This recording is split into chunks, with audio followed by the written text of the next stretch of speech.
Hello friends, स्वागत है आप सभी का एसजी क्लासेस पे। तो दोस्तों, आज हम लोग बात करते हैं फर्स्ट सेमेस्टर का जो फ्रैक्शन वाला यानी भिन्न वाला जो पार्ट है उसको हम लोग करते हैं।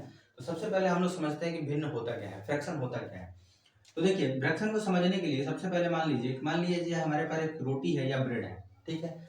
वो कितना है? पूरा एक है। अब ये पूरा हमको एक दिख रहा है यहाँ पे, तो ध्यान से समझिए। अगर इस पार्ट को यानी ये बीच हमारा सेंटर हो गया, अगर यहाँ से हम दो लोगों में बांटना है तो हम क्या कर दिए, इस रोटी को आधा आधा बांट दिए। कितना कितना बांट दिए? आधा आधा। यानी कि एक हिस्सा ये हो गया और एक हिस्सा ये हो गया, ठीक है। दो हिस्सा हो गए। अब मान लीजिए कि इस रोटी को हमने क्या कर दिया, हटा दिया या किसी व्यक्ति को दे दिया। तो जैसे हमने इस व्यक्ति को दिया, किसी व्यक्ति को, तो इस व्यक्ति को जैसे मान लेते ए है और बी है, दो लोग बैठे हुए हैं। ए को हमने दे दिया एक हिस्सा, ठीक है। अब कितने में से एक हिस्सा दिया? तो एक और एक, दो हिस्सा था ना, तो कुल हमारा कितना हो जाएगा? दो। यानी आपका फ्रैक्शन बनेगा 1/2। और कितनी रोटी बच गई उसकी बात हम बात करेंगे।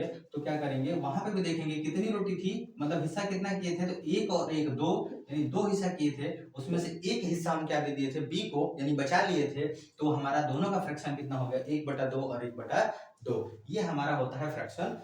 अब हम समझ लीजिए कि इस एक और रोटी मान लेते हैं या एक और ब्रेड है, कोई वस्तु है, एक पूरी वस्तु बची है। अब इसमें चार लोग को हम बांट देंगे।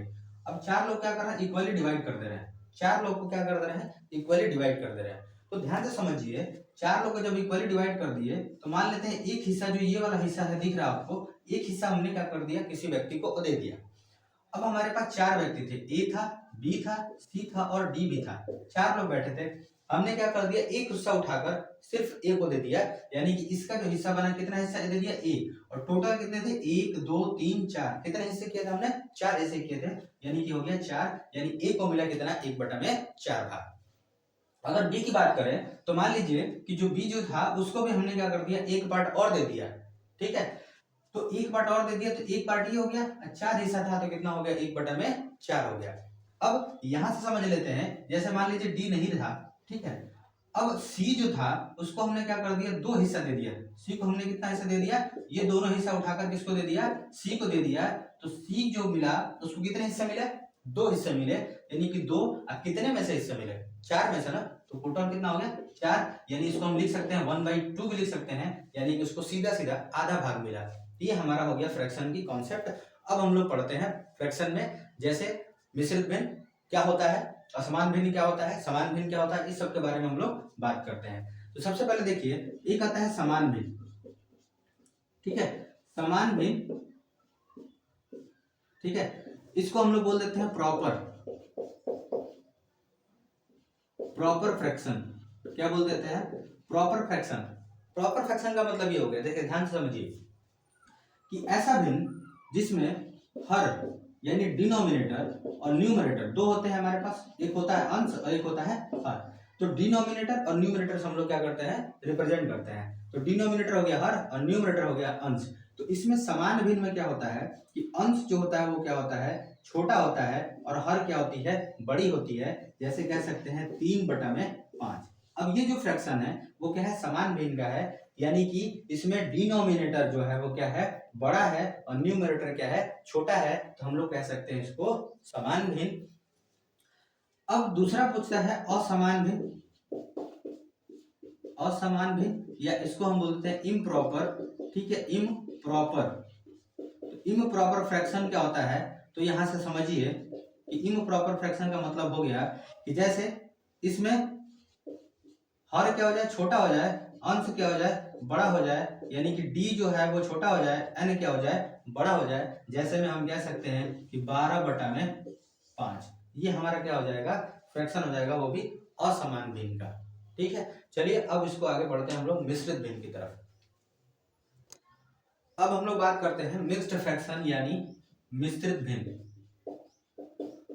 मिश्रित भिन्न या इसको बोलते हैं मिक्स्ड फ्रैक्शन, ठीक है। अब मिक्स्ड फ्रैक्शन में क्या होता है, जैसे मान लीजिए ये हमारे पास 12/5 है।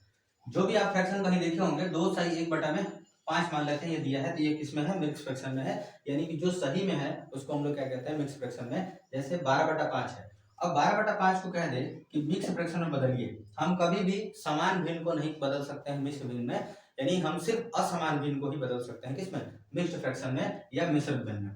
तो अगर 5/12 यानी 12/5 दिया गया है तो हम क्या करेंगे, सीधे सीधे 5 से भाग लगाएंगे किसमें, 12 में। जब 12 में भाग लगाएंगे तो 5 दूनी 10, यानी कि 2 बार हम ले जा सकते हैं, तो 5 दूनी 10 हो गया।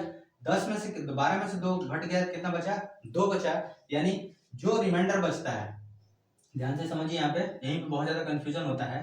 तो हम क्या करते हैं, जो हमारा रिमाइंडर बचता है, ठीक है, वो जाता है ऊपर, जिससे हम भाग लगाते हैं वो जाता है नीचे, यानी जो नीचे रहेगा वो नीचे ही रहेगा, और जिससे हम लोग जो रिमाइंडर बच रहा है जितनी बार गया है भाग पर, उसको हम क्या लिखते हैं बगल में, यानी हमारा आंसर हो गया 2 सही 2/5।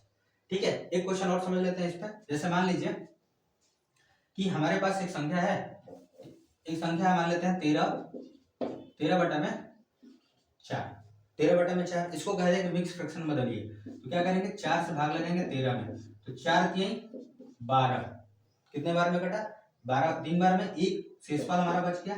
तो ये हमारा शेषफल बचेगा, जो हमारा शेषफल बच रहा है वो कहाँ जाएगा, ऊपर जाएगा, जिससे हम भाग लगा रहे हैं वो कहाँ आएगा, नीचे, यानी 4 से भाग लगा रहे हैं तो 4 नीचे, और जितनी बार भाग गया है यानी 3 बार गया है तो 3 हमारा क्या हो जाएगा सही में, यानी हम आंसर आ जाएगा 3 सही 1/4। इसका मिक्स फ्रैक्शन क्या बनेगा, 3 सही 1/4। ये क्वेश्चन आपको सीधा सीधा देख सकता है कि आप किसी भी भिन्न को मिक्स फ्रैक्शन या मिश्रित भिन्न में बदलिए, या मिश्रित भिन्न आपको आंसर देगा, मतलब क्वेश्चन देगा और कहेगा असमान भिन्न में बदलिए। तो उसको क्या करते हैं, जैसे इसको बदलेंगे तो 5 दूनी 10, कितना हो गया, 5 दूनी 10, और 10 में एक बार जोड़ देते हैं, यानी कि बगल वाले से गुणा कराते हैं, ऊपर वाले को जोड़ देते हैं, तो 5 दूनी 10 और 11, यानी हम इसको लिख सकते हैं 11/5 इस हमारे फ्रैक्शन को।